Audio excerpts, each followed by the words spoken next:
Bon, voilà, je peux vous le dire maintenant, j'ai acheté une cafetière. Voilà. Pas parce que j'aime bien le café, non, pas du tout, non. Non, c'est pour me la péter en fait. Hein, aujourd'hui. Cyprien, Norman fait des vidéos, les visiteurs du futur ou encore Noob, les web-séries se multiplient sur la toile. Tout ont des points communs, un format court, un humour bien tranché et un grand succès auprès des internautes. Alors que certaines vidéos de Norman ont été visualisées sur YouTube par plus de 5 millions de personnes, Cyprien rassemble jusqu'à 9 millions de spectateurs autour de ses sketchs.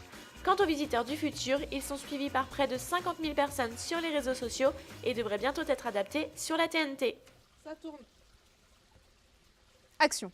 Fraîchement sorties de leur école de cinéma, Anne et Margot se lancent elles aussi dans ce format. Elles tournent aujourd'hui le premier épisode d'How to Become. Ok, on passe au gros plan?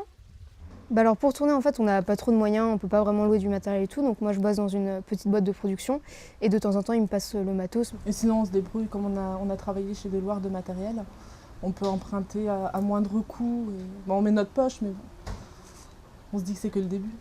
Si l'aventure ne fait que commencer pour les deux jeunes filles, elles ont de grandes ambitions et espèrent un jour une diffusion télé. Si on fait une web-série et qu'on ne présente pas directement un pilote aux chaînes, c'est plus par stratégie commerciale, quoi.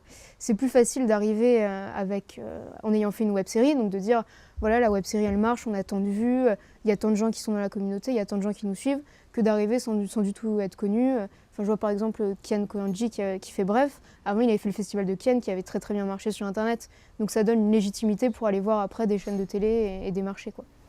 D'autres, en revanche, se réservent exclusivement à la plateforme web. C'est le cas de Guillaume, réalisateur de la web-série Les Super-Héros. Le format web, en fait, c'est accessible à tout le monde. C'est-à-dire que Dailymotion, YouTube, ces plateformes sont faites pour les utilisateurs, pour les internautes, tout ça. Donc on peut faire ce qu'on veut, on peut diffuser ce qu'on veut, cela gratuitement. On peut même être rémunéré selon un certain nombre de vues. Puis on n'a pas le souci d'avoir un producteur derrière qui impose les choses. Juste une petite question. Oui. Comment qu'on fait? Ah oui, on doit tous être connectés. C'est-à-dire? Ce n'est pas parce qu'elles sont destinées à la toile que les web-séries sont de moindre qualité. Effets spéciaux, montage, mixage et voix off, c'est avec un budget de 2000 € et les moyens du bord que Guillaume parvient à mettre en boîte une série digne des plus grands réalisateurs. Alors, le matos qu'on utilise, j'ai dû l'acheter. Et oui, il fallait investir quand même un petit peu dans du matériel, comme par exemple cette petite caméra, donc c'est avec ça qu'on filme tout simplement. J'ai dû acheter un micro, mais bon ça c'est pour les derniers épisodes. La perche qui va avec, toute la connectique qui sert à brancher tout ça. Et donc voilà, j'ai fabriqué moi-même des réflecteurs pour la lumière quand on tourne en extérieur. Donc forcément ça coûte moins cher, c'est fait maison, avec par exemple un pare-soleil qui coûte 1 € chez le Carrefour du coin, ou alors carrément du papier aluminium collé sur des cartons, et ça fait des réflecteurs de bonne qualité. Donc voilà un peu le matos, c'est du matos fait maison, quoi.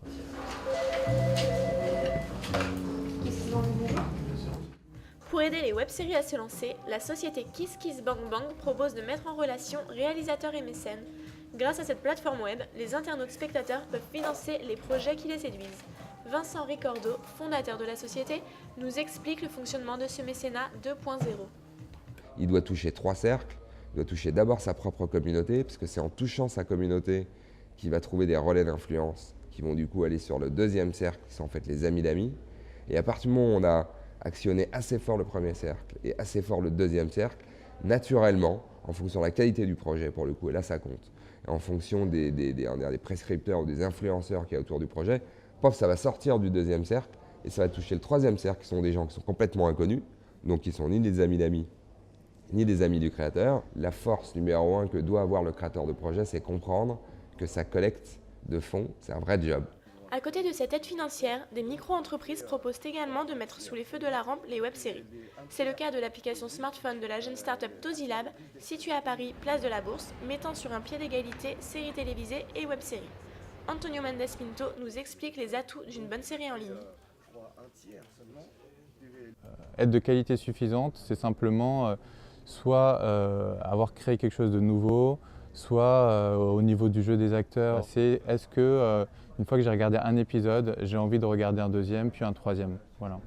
Le truc génial dans les web-séries, c'est que jusqu'à présent, quand je regardais une web série, j'avais le sentiment que finalement la personne que je regardais, ça pouvait être un ami. Donc il y a ce côté très, très proche du public qui est génial dans la web série, qu'on ne retrouve pas dans les séries classiques.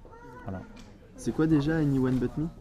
La start-up Tozilab proposera bientôt des web-séries 2.0. Le concept, intégrer les photos et les vidéos des internautes au sein même de leur série en ligne préférée. Cette innovation constituerait l'avenir de la web-série. C'est vraiment autre chose de voir finalement une série dans laquelle on est vraiment partie intégrante. Et on croit très fort aussi dans le fait que les créateurs de web-séries qui vont se l'approprier vont réussir à créer quelque chose de vraiment complètement nouveau et d'intéressant, pas au niveau buzz, au niveau c'est amusant, etc., mais plus au niveau scénaristique. Je pense qu'ils peuvent faire quelque chose de très très intéressant. Donc là, on va faire la scène où tu enterres ton téléphone portable. Ouais. Donc tu vas l'enterrer ici. Tu creuses pas trop, c'est le jardin de mes parents, s'il te plaît.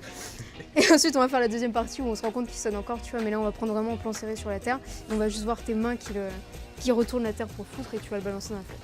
En attendant de relever ces nouveaux défis, les jeunes réalisateurs continuent de faire leur classe avec les moyens du bord, pour peut-être voir un jour leurs espoirs se concrétiser. Ça tourne. Action.